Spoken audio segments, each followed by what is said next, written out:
Jean Tirole, bonjour. Bonjour. Alors, vous avez reçu le prix Nobel d'économie il y a un an, c'était le 13 octobre 2014. Qu'est-ce que cette distinction a changé dans votre vie et est-ce que vous avez le sentiment désormais d'avoir plus de poids pour faire avancer vos idées? Alors c'est vrai que le prix Nobel a augmenté le nombre de sollicitations à la fois vis-à-vis des médias, aussi des politiques, pour intervenir à droite à gauche, ce qui peut être utile.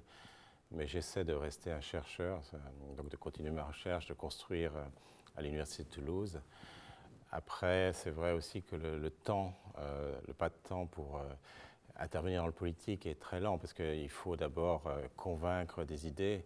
C'est normal que les politiques se les approprient, et donc du jour au lendemain, on ne peut pas avoir un effet.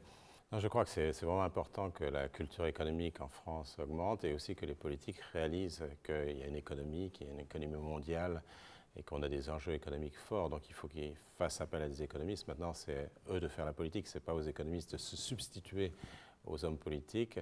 Donc je suis très heureux effectivement de répondre à l'appel de nos gouvernements s'ils le veulent, bien sûr, mais il n'est pas question non plus de s'imposer. Alors, vous pointez du doigt le manque de culture économique en France. Quel levier pédagogique pourrait être activé pour rendre cette discipline plus attractive auprès des étudiants? Alors tout d'abord, je pense que la culture économique en France est en train de s'améliorer quand même lentement, puisque avant, les décisions étaient prises dans les cabinets ministériels, un peu de façon discrète et opaque. Maintenant, il y a plus un débat économique, en particulier dans les autorités indépendantes, où là, on est obligé d'arguer selon des arguments économiques. Après, il faut qu'on fasse plus d'efforts pour mieux enseigner l'économie. Alors ça va des sections ES dans les lycées, aux universités, à l'ENA et dans les grandes écoles d'ingénieurs. C'est vraiment important qu'on rende l'économie plus pratique, une économie qui soit rigoureuse, c'est-à-dire quand même basée pas mal sur les mathématiques, mais en même temps qu'il soit plus pratique, plus proche de la vie économique, et puis qui parle moins des idées reçues anciennes.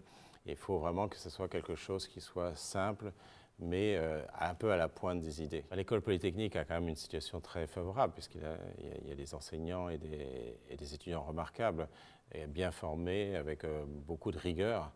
Et donc, ça me paraît un bon environnement. Et d'ailleurs, parmi les grands économistes français, il y en a quand même un certain nombre qui sont issus de l'école polytechnique. Et ce que je pense nouveau avec la nouvelle génération, c'est qu'ils ont aussi acquis, pour beaucoup, ce pragmatisme économique qui est tout à fait important. C'est-à-dire que pour être un bon économiste, il faut d'une part avoir la rigueur scientifique, mais ça on l'acquiert évidemment à l'IX, et il faut aussi une certaine connaissance du terrain et un certain pragmatisme, vivre l'économie tous les jours dans ces discussions, dans les rapports avec les autres, etc. Donc je pense que c'est vraiment, vraiment important, et l'IX est très très bien placé pour faire ça.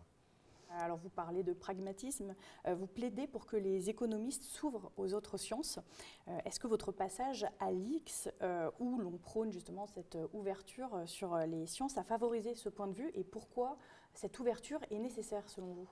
Alors, deux remarques. D'abord, oui, c'est vrai, nous avons créé à Toulouse un institut d'études avancées, donc, où les économistes travaillent avec des psychologues, des sociologues, des historiens, des politologues, des juristes, etc. Et c'est très normal d'une certaine manière. C'est-à-dire que toutes ces disciplines des sciences humaines et sociales étudient les mêmes objets, les mêmes individus, les mêmes groupes. Donc il est vraiment normal d'intégrer un peu ces études. Après, c'est vrai qu'à l'IX, on a une formation qui est un peu pluridisciplinaire, qui est quand même assez avantageuse. Alors, c'est vrai aussi qu'en France, on a tendance à se spécialiser trop tôt. Je trouve ça une hérésie qu'on décide à 18 ans d'entrer à faire de la médecine ou du droit alors qu'on n'en a jamais fait avant. Je pense il est important, et ça c'est un avantage des classes préparatoires des grandes écoles, et en partie des grandes écoles de très très haut niveau comme l'IX, c'est qu'on a une certaine flexibilité. Personnellement, j'ai découvert l'économie à l'âge de 21-22 ans. Et ici à l'école polytechnique, oui. Donc je connaissais pas mal d'autres sciences sociales et humaines, mais j'ai trouvé ce qui me plaisait le plus, simplement, mais parce que j'avais encore tout était ouvert encore à cet âge-là. Mais c'est vrai qu'à l'université française, on se spécialise beaucoup trop tôt à 18 ans, et c'est pas normal. Alors, vous êtes polytechnicien, que retenez-vous de votre passage à l'IX? Vous avez déjà un peu répondu à cette question, mais qu'est-ce qui vous a incité à poursuivre une formation d'économie, justement, lors de votre scolarité à Polytechnique? Alors, qu'est-ce que j'ai retenu de l'IX? D'abord, c'est vrai, des cours merveilleux. Et puis, je pense à Laurent Schwartz, par exemple, qui était un professeur merveilleux, et il y en avait d'autres. Et puis, un apprentissage de l'autonomie aussi, un petit peu, qui était important, parce que J'ai reçu une très bonne formation en classe préparatoire avec des bons professeurs, mais c'était beaucoup de bachotage quand même, il faut bien dire ce qui est. Et là, à l'IC, j'ai compris qu'on pouvait créer du savoir et pas seulement l'absorber.